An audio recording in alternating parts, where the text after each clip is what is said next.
Long ago, in the heart of Africa, there was a small village surrounded by lush forests, flowing rivers, and golden savannas. This was the village of Umoja, a place known for its hardworking people, their laughter, and their wisdom. But this story is not about the village itself, it is about one man, Okoro, and the lesson he taught everyone, that the downfall of a man is not the end of his life. Okilo was a hunter, and a skilled one at that. His name was sung in praise during festivals, for he always brought the finest game to the village. His family lived comfortably, and many envied his success. But as life would have it, Okoro's fortunes began to change. One dry season, the forest seemed to hold no life. No antelopes grazed, no birds sang, and even the rabbits seemed to vanish into thin air. Day after day, Okoro returned empty-handed. His once proud shoulders began to stoop, and whispers in the village grew louder. Okoro has lost his touch. Perhaps the spirits have turned against him. One evening, sitting by the village fire, Okoro's son, little Dimpa, tugged at his father's worn tunic. "Father, why don't you try again tomorrow?" "Dimpa, I have tried, but the forest is empty. Perhaps I am no longer the hunter I once was."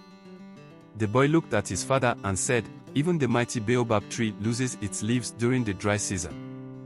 But when the rains come, it blooms again. Isn't that true, father?" Okoro stared at his son, surprised by his words.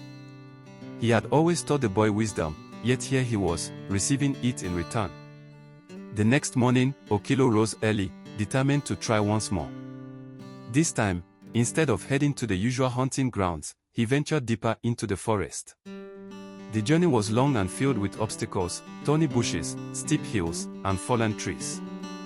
But Okoro pressed on, the words of his son echoing in his heart. By noon, he stumbled upon a hidden valley, lush and teeming with life. Herds of gazelles grazed, guinea fowls clucked, and the air buzzed with vitality. Okoro's eyes lit up, and his spirit soared. He had found it, the forest's hidden secret. With careful aim and respect for the land, Okoro made his catch. He returned to the village that evening with enough food to last weeks.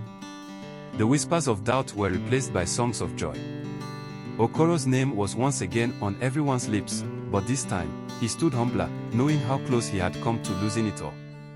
One elder, leaning on his carved staff, approached Okoro and said, "You have reminded us all of an ancient truth, my son. The downfall of a man is not the end of his life.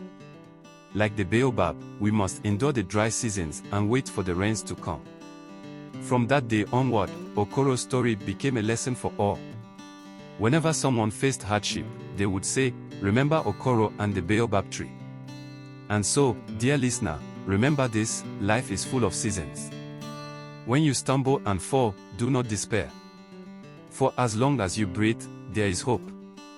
Like the baobab tree, your time to bloom will come.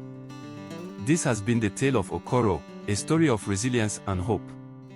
For indeed, the downfall of a man is not the end of his life.